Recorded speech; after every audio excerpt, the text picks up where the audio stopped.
पहुंच चुके हैं। आप सभी से अनुरोध है स्पीकर राव दान सिंह जी के विचार सुनने के लिए मसानी चौक पर पहुंचे। आदरणीय राव दान सिंह जी भिवानी महेंद्र के लोकसभा प्रत्याशी हमारे बीच मसानी चौक पर पहुंच चुके हैं।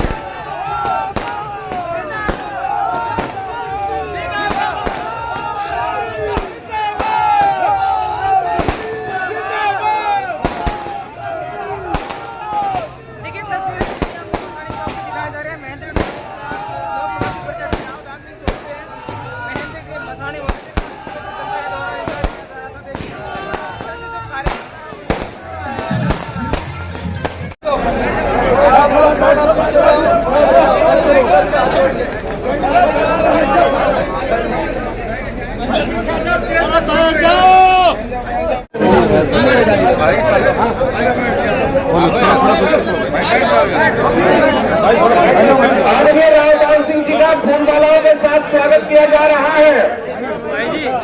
आप बैठ जाइए, कृपया बैठ जाइए।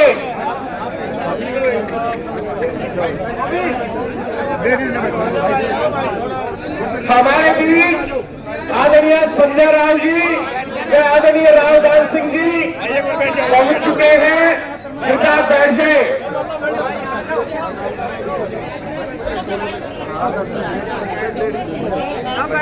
हमारी जिलाध्यक्ष बालाचंद्र जी दान सिंह जी का स्वागत कर रही है। मैडम संजय राव को बाला के द्वारा बाला जी स्वागत करेंगी। मैडम संजय राव जी का शारदा जी जिला अध्यक्ष कांग्रेस पार्टी शारदा जी जिला अध्यक्ष संजय राव जी का स्वागत कर रही है।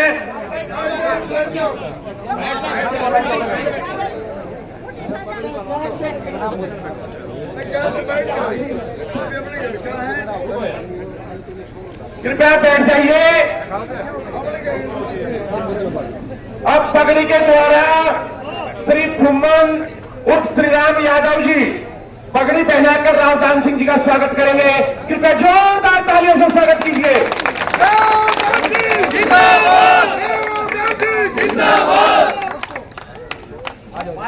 श्री पतराम यादव जी ढाणी से श्री पतराम यादव जी पगड़ी पहनाकर राव दान सिंह जी का स्वागत कर रहे हैं। कृपया जोरदार तालियां। अब आप बैठने का कष्ट करें, आपसे पुनः आग्रह है। मेरा सभी से अनुरोध है, ये मोहल्ला राव दान सिंह का अपना मोहल्ला है, सभी को जानते हैं, इनका घर है। सभी से हाथ जोड़ के रिक्वेस्ट है, अपने भाई का, अपने नेता का सब बैठ के स्वागत करें। सभी बैठ जाए प्लीज। अपने घर में नेताजी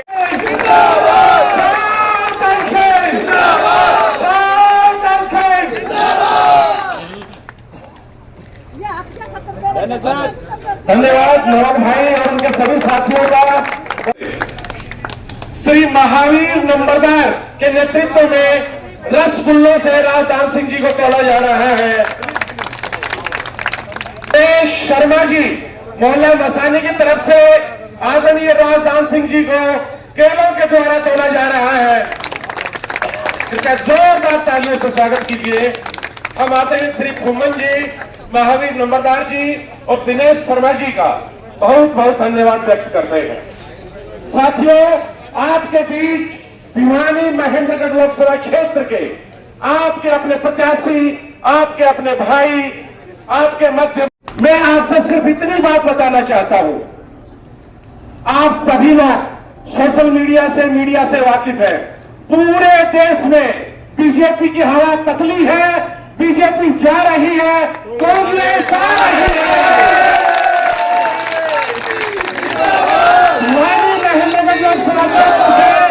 राव दान सिंह जी आपके सांसद बनने जा रहे हैं।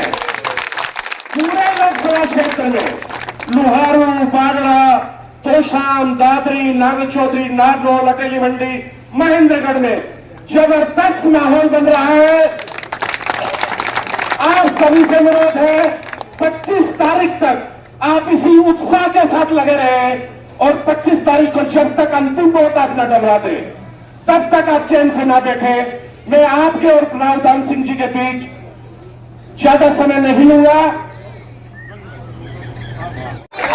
साथियों, आज आदरणीय राव दान सिंह जी का जन्मदिन है।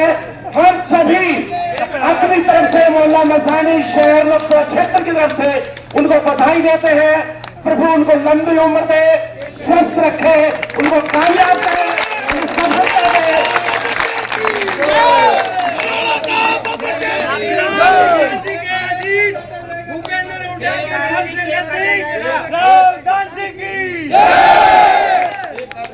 अक्षत राव की भी हरियाणा का बब्बर शेर की। देखिए, अपने प्रिय बेटे राव अक्षत सिंह की आज शादी की सालगिरह है और उन्होंने देते हैं।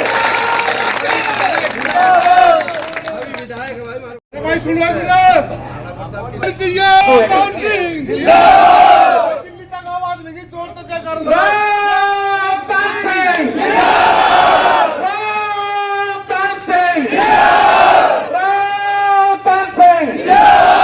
चौधरी भूपेंद्र सिंह हुड्डा, कांग्रेस पार्टी, अब मैं अपने चहेते लोकप्रिय बब्बर शेर जो दिखा देंगे एक सांसद क्या होता है, एक सांसद क्या कर सकता है।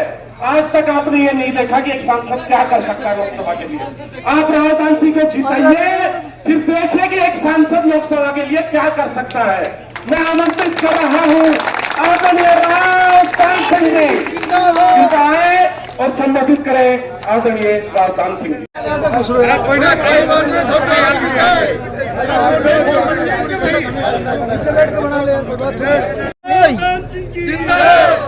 बिल्कुल नहीं। सम्मानित सभी मेरे भाइयों बहनों नौजवान साथियों प्यारे दोस्तों और प्यारे बच्चों, सबसे पहले तो मैं आप सबका दिल की गहराई से धन्यवाद करता हूं कि 8 बजे का टाइम था और 12 बज गए। आप लोगों ने इतने जोश और खरोश के साथ इतना इंतजार किया, उसके लिए मेरे पास शब्द नहीं। आप सबका कोटि कोटि धन्यवाद। आप सबने 9 तारीख का प्रोग्राम था, 10 तारीख को आ रहे हो।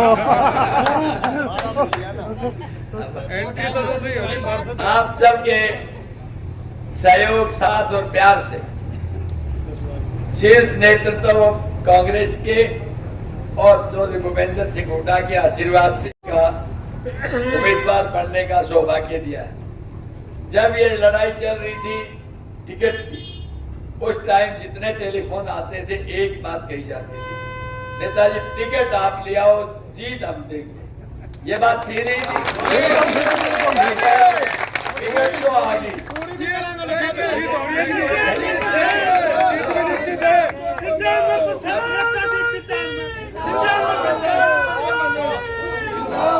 टिकट तो आ गई, जीत आपने लेके आनी है।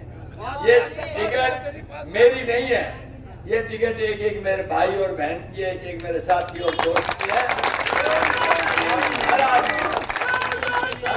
हर भाई और बहन दान सिंह बन के चुनाव लड़ेगा, चौधरी भूपेंद्र सिंह हुड्डा का एक साथी बन के चुनाव लड़ेगा, क्योंकि पूरे हरियाणा की नहीं हिंदुस्तान की नजरें तुम्हारी तरफ है।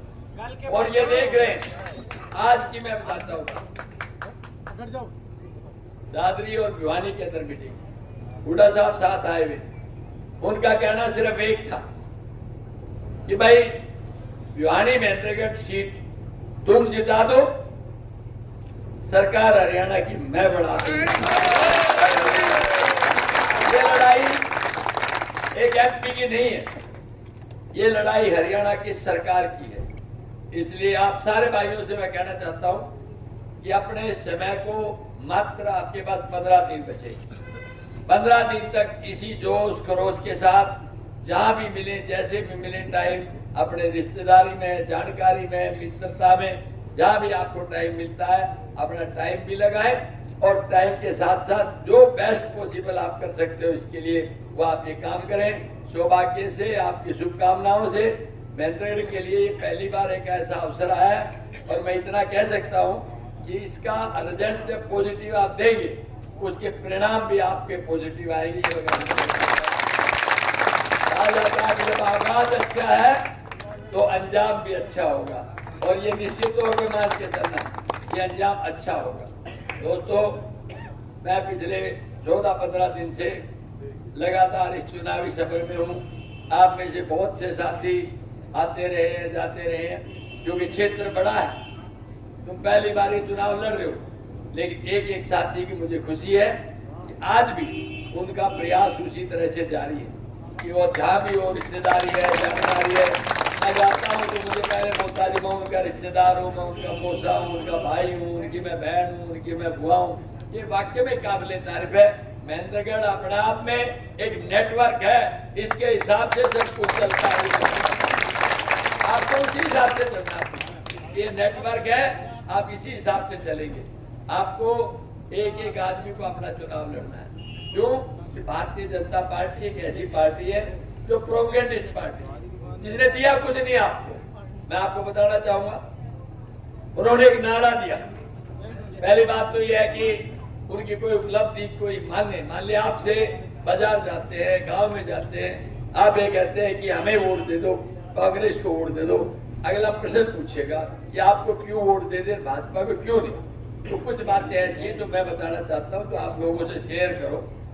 पहली बात तो यह है कि 2014 में भारतीय जनता पार्टी को बड़े आशा, अपेक्षा, उमंग और विश्वास के साथ लोगों ने मतदान दिया, ये सोच करके कि हो सकता है कांग्रेस के इतने दिनों का राज है वो हमें वो नहीं दे पाए हों जो हमें मिलना चाहिए था। एक बार हम सत्ता परिवर्तन करके देखते हैं, और उन्होंने सत्ता परिवर्तन किया क्योंकि लोगों ने मतदान हमारे खिलाफ दिया। कोई बात नहीं, लगता था लोगों को भी अब कुछ नया होने वाला है। एक वादा किया कि 2022 तक हिंदुस्तान के हर व्यक्ति को बना हुआ एक मकान मिलेगा। ये वादा किया कि हिंदुस्तान के हर नौजवान को 2 करोड़ लोगों को सालाना रोजगार मिलेगा। ये वादा किया कि कांग्रेस के लोगों ने ब्लैक मनी विदेशों में भेज रखी है और वो हम लेकर के आएंगे और आपके खाते में 15-15 लाख रुपए पहुंचाएंगे। वो आपको नहीं मिल पाया।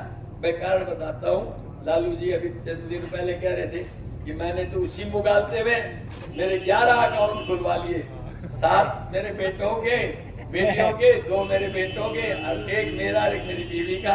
मैंने सोचा 15-15 लाख आएंगे तो कई करोड़ का मालिक तो मैं वैसे ही हो जाऊंगा। लेकिन एक पेड़ा नहीं पैसा इसके अंदर नहीं आया। राजा किसान की आमदनी डबल कर देंगे। डबल को छोड़ो, उसकी बेची हुई फसल उसकी कीमत नहीं मिल पाती। उसके बाद में उन्होंने कहा कि भाई इस हिंदुस्तान की तस्वीर बदल के अच्छे दिन लेके आएंगे। ये बेसिक मुद्दे 2014 के इस पार्टी के थे। लोगों ने सहन किया 5 साल। फिर 2019 आ गया। 19 के अंदर पुलवामा हो गया। पुलवामा होते ही राष्ट्रवाद का नारा हो गया, देश एक हो गया और लोग हमारे फिर भावुक थे और भावुकता के अंदर फिर भाजपा को वोट देके चले गए। लेकिन मैं आपसे कहना चाहता हूँ, एक आदमी जाके भाजपा के उन नेताओं से पूछो, क्योंकि तुम्हारे घर में एक आदमी मुझे बता दो जो सैनिक परिवार से संबंध रखता हो, एक आदमी बता दो जो शहीद परिवार से संबंध रखता हो, एक आदमी बता दो जो स्वतंत्रता परिवार से संबंध रखता हो। फिर आप कहते हैं अरे लड़ाई हमारे आदमियों ने लड़ी। देश की जंग आजादी से लेकर के आज तक की 62, 65, 71 और कारगिल का युद्ध अगर किसी ने लड़ा तो आपके एक भाई और बेटे ने लड़ा। आज भी 1962 का वो रक्त रंजित पहाड़ी क्षेत्र माउंट एवरेस्ट का या चाइना के उन जवानों को 112 लोगों को निहत्थे थे, उनको हमारे वालों को फिर भी लड़ करके उनके हथियार छीन के उनको मौत के घाट उतारा 13 गवाह के। आज भी वो बात याद है। ये आपके नसीबपुर की पहाड़ी अंग्रेजों से लड़ते हुए 5000 शहीद हो गए, आज भी उनको याद है। क्या ऐसा इतिहास किसी दूसरे का है? तो आप उनसे कह सकते हो कि हमारे इतिहास के बगल में कोई दूसरा नहीं है, हम तो सिर्फ हथियार बढ़ाना जानते हैं, तुम सिर्फ बिगाड़ना जानते हो। और आज तुम हिंदुस्तान के इतिहास को बिगाड़ रहे हो क्योंकि तुमने झूठ बोल के सत्ता हासिल की है और आज उसी पे तुम कायम रहना चाहते हो। जब कांग्रेस सत्ता के अंदर आने की बात कर रही है तो उनके पास मुद्दा है, उनके पास असली कीमत की उसके इश्यूज है। और इश्यू क्या है? इश्यू ये है सबसे पहला बेरोजगारी। 142 करोड़ से 143 करोड़ हो गई हिंदुस्तान की पॉपुलेशन। आज हम चाइना से भी ऊपर चले गए। लेकिन बेरोजगारी एकदम से ऊपर चली गई। हिंदुस्तान के अंदर सबसे ज्यादा नंबर हरियाणा का है, इनके डेटा से, हमारे नहीं, इनके सरकारी डेटा से। हिंदुस्तान में सबसे ज्यादा बेरोजगारी हरियाणा में है। सबसे ज्यादा आज की तारीख में जीडीपी नीचे हरियाणा की गई, सबसे नीचे इन्वेस्टमेंट रुक गई, कानून व्यवस्था बिगड़ गई। आप मुझे बताइए किस बेस के ऊपर वोट की बात करते हैं? और फिर अभी 4 दिन पहले नहीं 10 दिन पहले तो एक पेपर में ट्रिब्यून, अगर कोई बंदा पढ़ता हो आप में से अंग्रेजी का, उसके अंदर था कि हरियाणा की बीपीएल यानी बिलो पॉवर्टी लाइन, गरीबी रेखा से नीचे आज की तारीख में 63% है।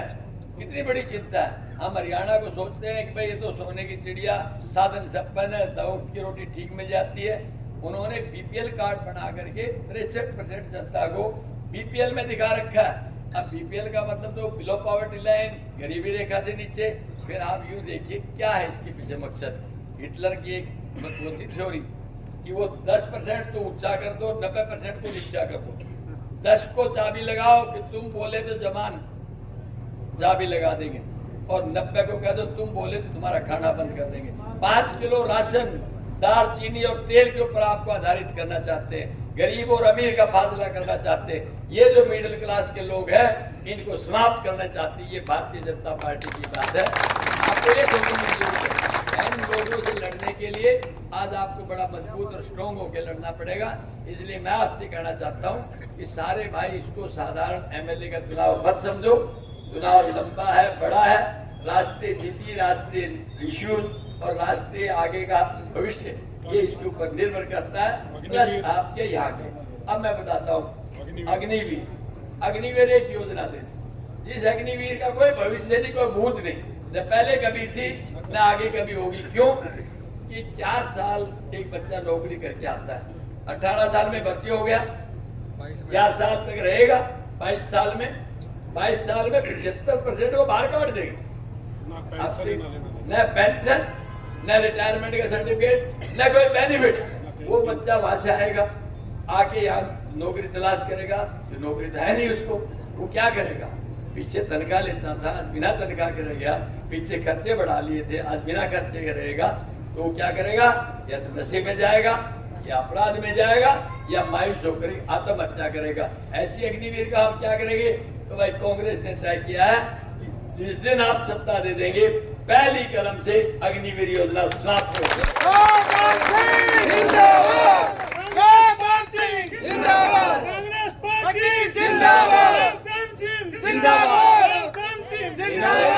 इन्होंने तो एमएसपी दिया नहीं, एमएसपी यानी एमएसपी का मतलब मिनिमम सपोर्ट प्राइस, कि भाई आप फसल ले जाते हो, प्राइवेट ठेकेदार है, सरकारी रेट है 2000 और बाहर वाला लेता है वो 2000 में नहीं 1800 में लेता है।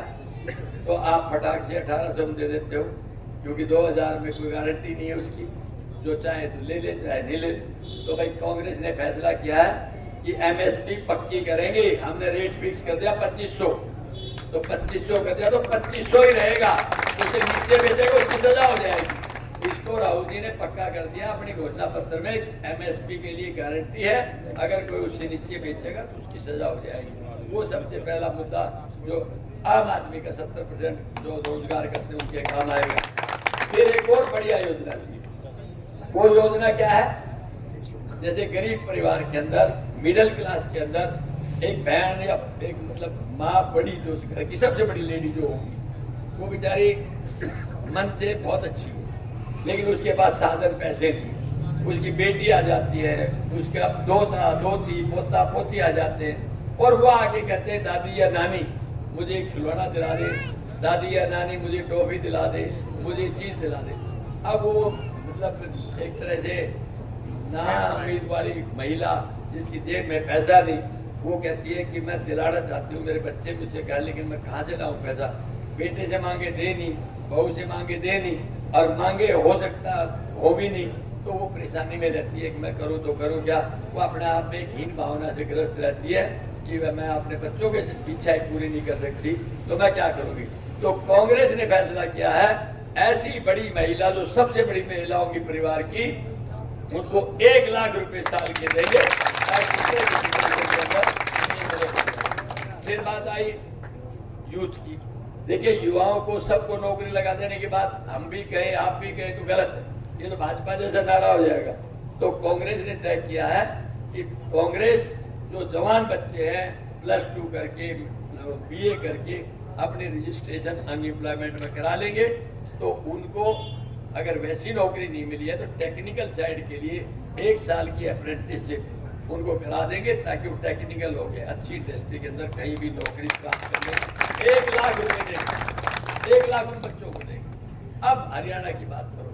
हरियाणा के अंदर जेजेपी बीजेपी का राज था, इन्होंने मिलकर के दोनों ने अलग अलग चुनाव लड़ा। एक ने चुनाव में 2019 में कहा हम 3100 रुपए बुढ़ापा पेंशन देंगे, दूसरे ने कह दिया, जेजेपी वाले ने कह दिया 5100 देंगे। फिर ये दोनों एक हो गए, न 3100 आया न 5100। अब 3000 चुनाव देख करके 3000 बीजेपी ने किया है। कांग्रेस पहले झटके में कहती है हम 6000 देंगे एक बुजुर्ग को। फिर अभी लड़ाई चल रही है कैसे, 1050 और 1100 का सिलेंडर हो गया, बीजेपी ने इलेक्शन देके 200 रुपए कम कर दिया। तो भाई अब हालात ये है कि कांग्रेस ने 500 रुपए की बात कही है, 500 रुपए। फिर आ जाओ बीपीएल परिवार पर। बीपीएल परिवार को हमने 100 गज के प्लॉट दिए थे, उसके बाद इस सरकार ने 10 साल में 1 इंच जमीन भी नहीं दी गरीब आदमी को। तो भाई अब की बार ये नीति बना रहे हैं कि आपको 100 गज का प्लॉट खाली नहीं देंगे, उसके अंदर 2 कमरे, 1 बाथरूम और 1 रसोई बना करके देंगे। ये हमारे और एक आएगा 300 यूनिट। ये बिजली चल रही है, खर्चा सबका होता है, जरूरत सबकी रहती है। तो भाई एक घर के परिवार में 300 यूनिट तक बिजली फ्री दी जाएगी। ये बेसिक चीजें हैं जिनके ऊपर आम आदमी को आपको बताना है कि कांग्रेस को क्यों दे दो और भाजपा को क्यों नहीं दे दो। इसलिए भाजपा ने तो कहा बुलेट ट्रेन लेके आएंगे 1 लाख करोड़ रुपए, जापान से लोन ले लिया, आज तक नहीं आई। हम आपके स्मार्ट सिटी बनाएंगे, फरीदाबाद और करनाल को स्मार्ट सिटी बना रखा है, आज तक नहीं बना। कितने गांव को गोद ले रखा है, आज तक नहीं हुआ। इनकी कथनी और करने में बहुत बड़ा अंतर है। ये सिर्फ अपने राजनीतिक स्वार्थ के लिए, राजनीतिक रोटियों के लिए कुछ भी काम कर सकते हैं। इन्हें इससे कोई मतलब नहीं कि जनता का क्या होगा, युवाओं का क्या होगा, हमारी बहन बेटियों का क्या होगा। एक तरफ से जवानों की उनकी बात आई, पहलवानों की। अब पहलवानों की भी सुनिए आप। जब उनको मेडल लेके आती है उस टाइम तो हर कोई आदमी खड़ा होकर के बड़े जज्बे के साथ कहता है ये देखो हमारी बहनें कितनी महान है, इन्होंने देश का नाम ऊंचा किया है और यहाँ से जो है ना हम वो मेडल लेके आई है, झंडा तिरंगा फहरा के आई है, उसके साथ फोटो खिंचाते हैं। और जब उन बेचारियों के साथ कोई दुर्घटना घटती है तो उस टाइम पे क्या करते हैं, वो किसी आदमी को रोड के ऊपर उनको बच्चियों को घसीटा जाता है। तुम्हारे सामने की बात है। तो कौन आदमी इन परिस्थितियों में अपने बच्चों को ऐसी जगह पे भेजेगा जहाँ इस तरह की हरकतें होती हो।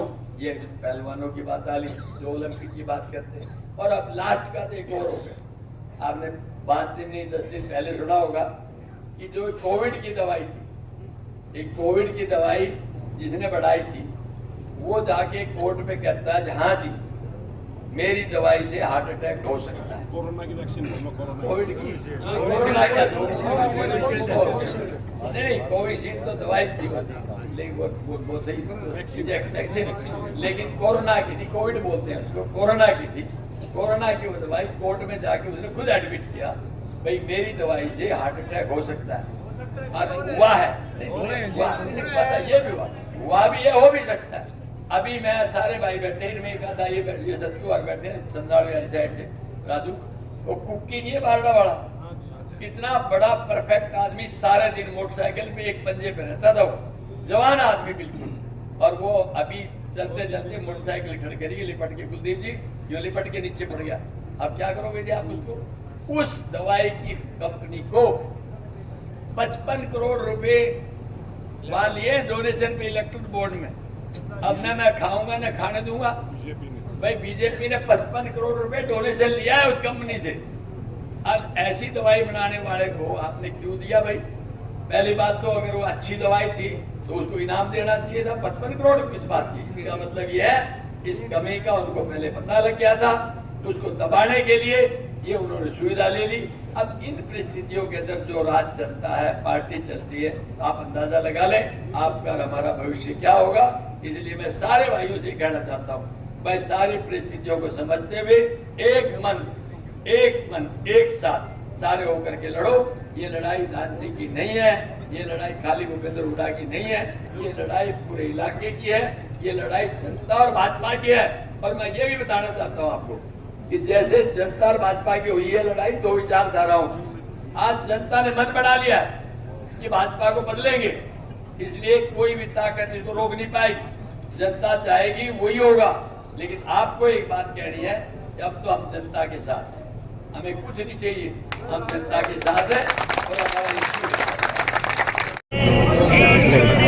सर, आप जिस तरह से गांव का दौरा करें, किस प्रकार का रिस्पॉन्स आपको प्राप्त हुआ? बड़ा जबरदस्त रिस्पॉन्स प्राप्त हो रहा है और लोगों में इतना उत्साह है और इतने उत्साह के साथ में इतना जोश है कि वो निश्चित तौर पे ये मन बना चुके हैं कि हमने कांग्रेस को सत्ता में लड़ा है और भाजपा को वहाँ से हटाना है। तो सर, किन मुद्दों को लेकर आप जनता के बीच जा रहे हैं? बहुत है, अगर सारे मुद्दे गिनाने लगूँ तो बहुत टाइम लगेगा, लेकिन जो मुख्य मुद्दा है वो मुद्दा सबसे बड़ा बेरोजगारी है, फिर महंगाई है, फिर एमएसपी है और फिर अग्निवीर है। ये चारों मुद्दे तो इतने जबरदस्त हैं कि हर आदमी प्रभावित है इस बात से और इस बात से उत्तेजित होकर उन्हें कांग्रेस के हक की और भाजपा की खिलाफत की उनका माहौल बना।